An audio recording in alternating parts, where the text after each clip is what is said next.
বাচ্চাটা অসহায়ের মতো দাঁড়িয়ে রয়েছে, খাবার ফেলছে, তবে বাচ্চাটাকে দিচ্ছে না। এটা কি আমাদের মনুষ্যত্ব? নিজের বাচ্চারা হীরের টুকরো, অন্যের বাচ্চারা ডাস্টবিনের ময়লা। এটাই কি আমাদের মনুষ্যত্ব?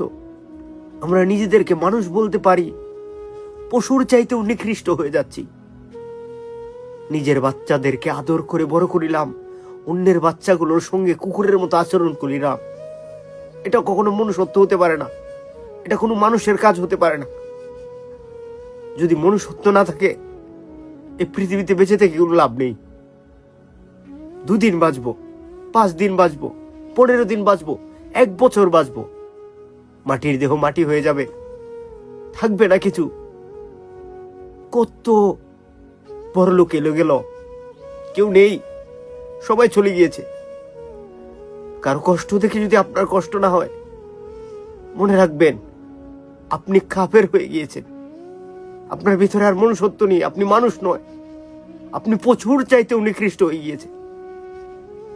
ভিডিওটা অনেক আগের, দেখে ভিতরটা নাড়া মারলো। যারা খেতে পারে না তারা বুঝে খাবারের মূল্য।